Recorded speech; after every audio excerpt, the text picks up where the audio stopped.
मित्रों, स्वागत है आप सभी का आपके अपने YouTube चैनल प्लस पॉइंट में। दोस्तों, आज हम लोग शॉर्ट डॉक्यूमेंट्री फिल्म देखने वाले हैं जो कि उत्तर प्रदेश के बनारसी जिला की है। मित्रों, बनारस महादेव की नगरी भी कही जाती है क्योंकि बाबा काशी विश्वनाथ यही विराजमान है। बाकी पूरी जानकारी आपको डॉक्यूमेंट्री में देखने को मिलेगा। यह वीडियो आनंद शर्मा द्वारा संपादित किया गया है। यदि वीडियो के माध्यम से आपको बाबा विश्वनाथ का दर्शन का अनुभव हो तो आपके अपने YouTube चैनल को ज्यादा से ज्यादा शेयर करें। तो चलिए वीडियो को शुरू करते हैं। दोस्तों, आमतौर पर वाराणसी को घाटों और मंदिरों का शहर कहा जाता है। इस शहर को कई अलग अलग नाम से भी जाना जाता है। वाराणसी, काशी और बनारस। वाराणसी शहर में कुल 88 घाट हैं जो सभी गंगा नदी के किनारे स्थित है। इनमें से अधिकांश घाटों का इस्तेमाल स्नान और पूजा समारोह के लिए किया जाता है, जबकि 2 घाटों को विशेष रूप से श्मशान स्थलों के रूप में उपयोग किया जाता है। वैसे तो वाराणसी में छोटे बड़े लगभग 88 घाट है, लेकिन हम इस लेख में वाराणसी या बनारस के प्रमुख घाटों के बारे में जानने वाले हैं, जहां हर दिन हजारों श्रद्धालु और पर्यटक गंगा नदी में डुबकी लगाने, घूमने और नाव की सवारी के लिए आते हैं। अब बात करते हैं बनारस के घाट का इतिहास। वाराणसी के अधिकांश घाटों का पुनर्निर्माण 1700 ईस्वी के बाद किया गया था, जब यह शहर मराठा साम्राज्य का हिस्सा था। वर्तमान घाटों के संरक्षक मराठा, शिंदे, सिंधिया, होलकर, भोंसले और पेशवाई हैं। यहाँ के कई घाट किंवदंतियों, लेजेंड्स या पौराणिक कथाओं, मिथोलॉजीज से जुड़े हैं, जबकि कई घाट निजी स्वामित्व, प्राइवेटली ओन्ड में हैं। घाटों के किनारे बनारस की सुबह और नाव की सवारी, बोटिंग करने के लिए भारी संख्या में यहाँ पर्यटक आते हैं। इस आर्टिकल में हम आपको बनारस के घाटों के बारे में विस्तार से बताने जा रहे हैं। बनारस में कुल कितने घाट है?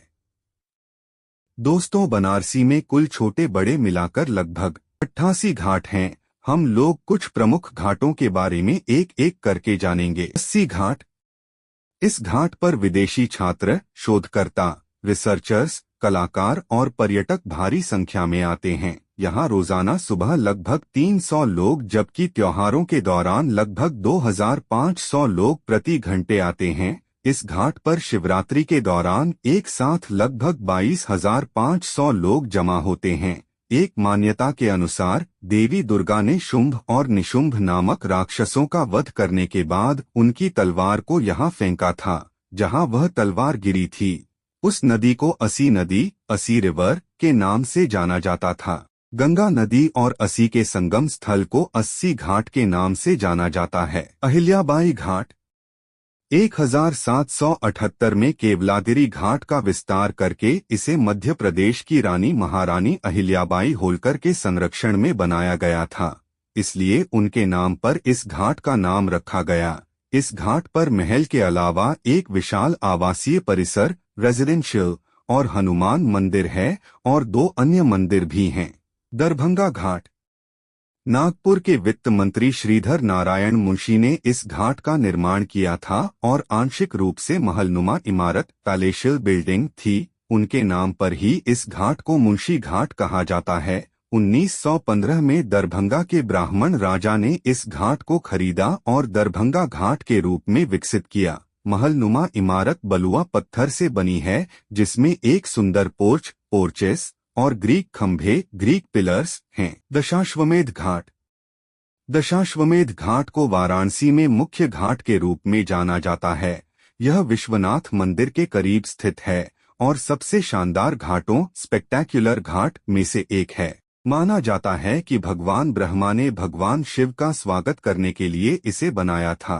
यहाँ महाराजा जय सिंह द्वारा निर्मित एक वेधशाला है। इस घाट की गंगा आरती बहुत प्रसिद्ध है, जो प्रतिदिन शाम को की जाती है। यहाँ भगवान शिव, गंगा, सूर्य, अग्नि और पूरे ब्रह्मांड के लिए आरती की जाती है। दिग्पतिया घाट। कौसट्टी घाट के निचले हिस्से को 1830 में दिग्पटिया के राजा ने बनवाया था, इसलिए इसे दिग्पतिया घाट के नाम से जाना जाता है। घाट पर बनाया गया महल बंगाली कला और शैली का एक उदाहरण है। महल के दोनों ओर पोर्च हैं। मंदिर के परिसर में काली, लोक देवी, शिव, गणेश और कार्तिकेय के पुराने चित्र हैं। देवी देवताओं के 64 योगिनी छवियों में से 16 वर्तमान में वाराणसी में मौजूद हैं। उनमें से 2 घाट की सीढ़ियों पर हैं। नारद घाट। नारद घाट का पुराना नाम कुवाई घाट है। इसका निर्माण 1788 में एक मठ प्रमुख दत्तात्रेय स्वामी द्वारा किया गया था।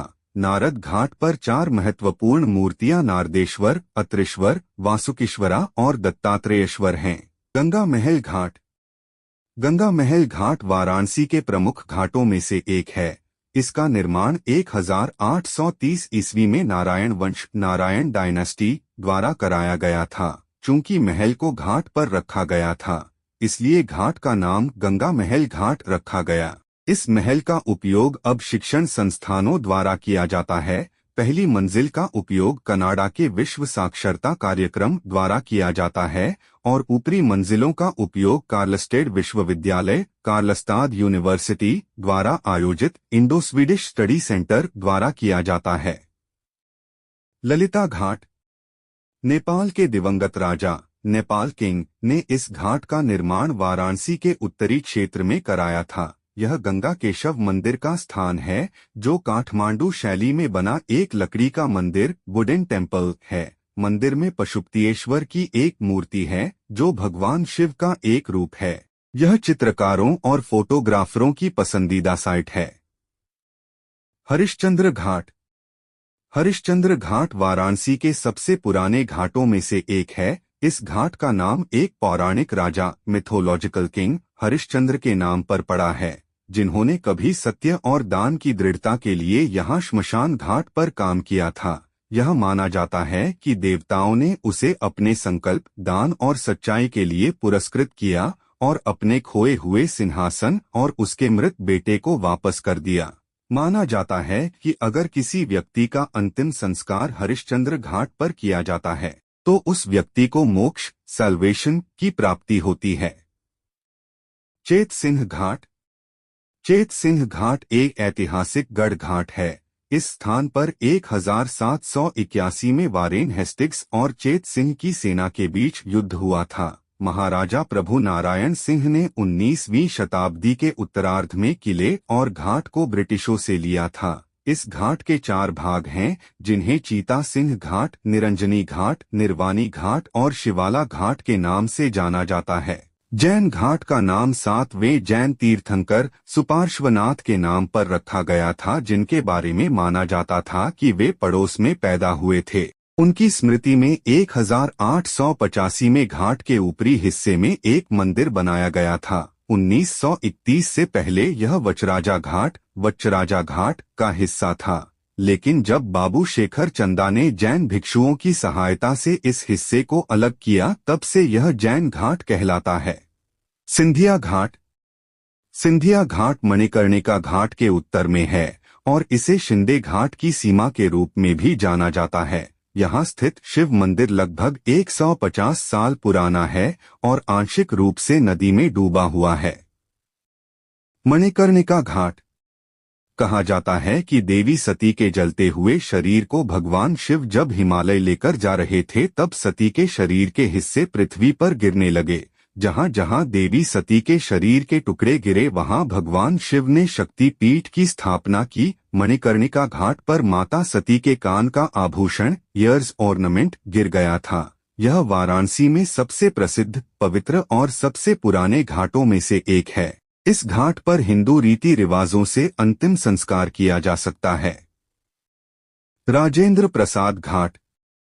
पहले यह दशाश्वमेध घाट का हिस्सा था 1979 में भारत के पहले राष्ट्रपति राजेंद्र प्रसाद की स्मृति और सम्मान में इस घाट का नाम राजेंद्र प्रसाद घाट रखा गया। माना जाता है कि 3री शताब्दी ईस्वी में भारशिव नागा राजाओं ने यहाँ घोड़े की बलि दी थी। 980 के दशक की शुरुआत तक इस घाट का इस्तेमाल लकड़ी, रेत और पत्थर की प्लेटों के कारोबार के लिए किया जाता था। विजयनगरम घाट। इस घाट का नाम दक्षिण भारत की तत्कालीन विजयनगरम रियासत प्रिंसली स्टेट के नाम पर रखा गया था। विजयनगरम के महाराजा ने 1890 में इस घाट के निर्माण के लिए धनराशि प्रदान की। यह आंध्र प्रदेश का एकमात्र घाट है जहां भगवान शिव और निष्पापेश्वरा को समर्पित मंदिर हैं। राजा घाट। इस घाट को 1720 में राजा राव बालाजी द्वारा बनवाया गया था। इस घाट के उत्तरी भाग में महल और दक्षिणी भाग में अन्नपूर्णा मठ है। 1965 में उत्तर प्रदेश सरकार ने इस घाट का जीर्णोद्धार किया और लाल पत्थरों से बने चरणों का निर्माण किया। इस घाट पर मां गंगा के सम्मान में तेल के दीपोत्सव का आयोजन किया जाता है। तो दोस्तों, हमने कुछ प्रमुख घाटों के बारे में जानकारी लिया। यदि आपको वीडियो अच्छा लगा हो तो वीडियो को ज्यादा से ज्यादा शेयर करें और वीडियो को लाइक करें। धन्यवाद।